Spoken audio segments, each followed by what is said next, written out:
नारायण नारायण नारायण नारायण। गृहस्थ में व्यवहार कैसा होना चाहिए, इस विषय में आज हम परिवार के बड़े बूढ़ों के साथ कैसा व्यवहार करना चाहिए, इसके बारे में स्वामी जी की जो राय है वो आपको बताते हैं। बड़ों को सुख आराम देना, उनकी सेवा करना, उनको बड़प्पन देना, उनका आदर करना, उनकी आज्ञा का पालन करना, उनके शासन में रहना, यह छोटों का कर्तव्य है। आज्ञा पालन के समान कोई सेवा नहीं है। आज्ञा पालन करने के समान कोई सेवा नहीं होती है। सबसे बड़ी चीज़ है कि हम बड़ों की आज्ञा का पालन करें, उनके शासन में रहें, उनको मान आदर सम्मान दें। परंतु यह खुद बड़ों का कर्तव्य नहीं है। अर्थात हम बड़े हैं, पूजनीय हैं, आदरणीय हैं, ऐसा मानना बड़ों का काम नहीं है।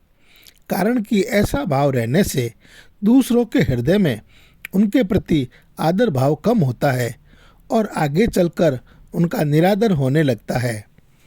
अतः बड़ों का भाव तो सबका पालन पोषण करने का, कष्ट सहने का, छोटों को सुख सुविधा देने का ही होना चाहिए। छोटों और बड़ों का इस प्रकार भाव पूर्ण होने से संपूर्ण परिवार एवं समाज सुखी होता है। सज्जनों, यदि आप दिन भर व्यस्त रहते हैं तो कोई बात नहीं, लेकिन जब आप रात को सोने के लिए जाते हैं तो उससे ठीक पहले अपने माता पिता के पास में 10 मिनट अवश्य बैठना चाहिए। उनको सुख दुख की बात को सुनाना और सुनना चाहिए। केवल अंतिम 10 मिनट में भी अगर हम उनसे मिल लेंगे, वो क्या चाहते हैं, वो क्या बताना चाहते हैं, अगर आपने 2-3 मिनट 5 मिनट भी उनको दे दिया तो समझ लो आपने बहुत बड़ा काम कर लिया है। वो अपने मन की बात आपको बता देंगे और फिर आप उनके अनुसार काम करोगे तो आप भी निहाल हो जाएंगे और आपके माता पिता भी निहाल हो जाएंगे। नारायण नारायण नारायण नारायण।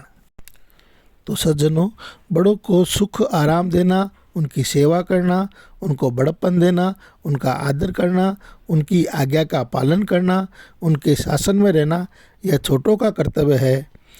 परंतु यह खुद बड़ों का कर्तव्य नहीं है। अर्थात हम बड़े हैं, पूजनीय हैं, आदरणीय हैं, ऐसा मानना बड़ों का काम नहीं है। कारण कि ऐसा भाव रहने से दूसरों के हृदय में उनके प्रति आदर भाव कम होता है और आगे चलकर उनका निरादर होने लगता है।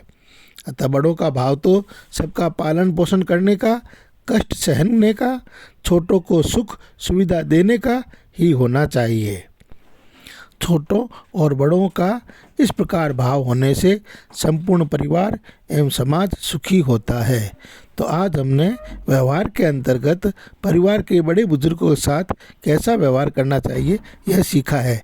ये स्वामी जी के विचार हैं। नारायण नारायण नारायण नारायण।